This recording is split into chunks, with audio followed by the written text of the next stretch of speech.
Ayan mga kaidol, madaling araw na. Change schedule na, change date. Ayan po. Tayo po ay nag-iikot na naman po. Every 30 minutes, 15 minutes, every 1 hour. Tayo po ay nag-conduct roving. Hindi basta-basta yung ginagawa natin. Ayan po. Oo nga. Security guard, buhay security guard, bullpen sa kalagbok lang yung hawak. Pero buhay din yung taya natin dito.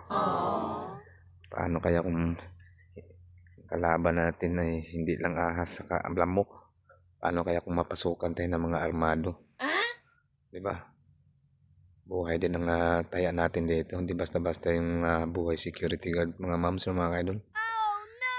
Yan, ginagawa ko na lang yung content, yung pag-iikot ko dito. Oras-oras, minuto-minuto. Ito lang pong ginagawa po lagi. Ito lang po yung ginagawa ko po lagi. Mga moms o mga kaidol, good evening sa lahat. Magandang gabi. Magandang umaga na. Good evening pa rin kasi 12 midnight pa. Ito ang ginagawa po natin. Oo nga, magaan yung buhay. Magaan yung trabaho ng security guard. Magaan. Bullpen sa kalagbok lang yung hawak. Report. Pero, di na alam na buhay yung taya natin dito. Kung hindi lamok ahas, langgam amigas yung kalaban natin. Yung mga hindi katulad natin.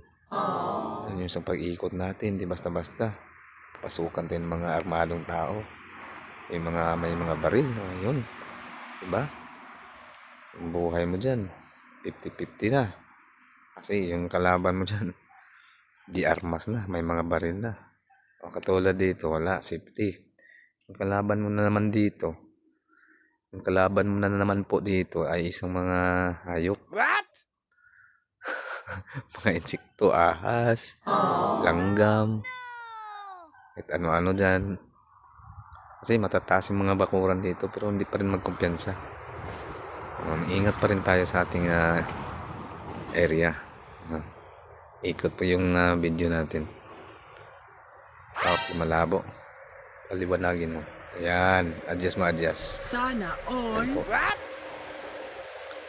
Ayan, normal situation po tayo mga moms. Ayan. Tayo pa nag-ikot ngayon. Ayan. Malawak ng area ko. Tugo ng mata, oh. Nakaramdam lang po ako ng antok mga moms o mga kadol. 12 midnight.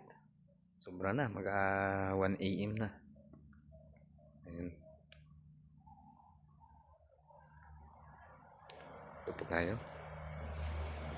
Ayan, paikot na tayo. Mamaya, babalik tayo mga 30 minutes, 15 minutes o 45 minutes, 1 hour. Ayan po mga moms. Parang naantok na yung mata ko. Gibatin ako katalugon, gibatin ako. Karamdam na po ako ng antok. Ayan po. Anong oras na ngayon? Pabalik-balik na lang po tayo. Ginawa na lang po natin ng yung pag-iikot natin, content. Kasi, basta-basta, security guard, magaan na yung trabaho natin, bulpin sa nagbuhay nga ako. Kung nagbuhay yung kaya namin dito. Ayan, ito yung ginagawa namin po lagi. Ito po lagi, panag-iikot. Conduct, ikot, roving, inspection sa ating area. Area of my responsibilities. Ayan po, mga mamsa. Ayan po. So, ayan, mabalik tayo mamaya. Mata ko, parang malaki na yung eyebags lagi. Next week, umaga naman po tayo ulit. Umaga po tayo. Pabuntag na ito, pabuntag. Sige mga mamsa, salamat po sa lahat ng mga followers doon. Maraming salamat sa hindi nagsawa po sa akin. Sa walay pagsawa sa kuha, basta support pa. Kasi makalitan nga mga video to. Mga video na ako. Kasi ganito lang lagi, ikot-ikot. Kaya natin magawa, kailangan talagang mag-ikot po. Kailangan po talagang mag-ikot po tayo, magkandagpugin sa ating area. Pag-inspection. Alam na natin kung sinong kalaban natin dito. Kung ahas ba o ako ba o inkanto, inkanto. Inkanto, bitaw, inkanto. Laki pa ng mga puno ng kahoy dito, yun o. Sa likuran ko. Yun o, slide natin. Kita ba? Kita ba yan? Halika sa Bakadiri, sa Bakadiri, sa Bakadiri.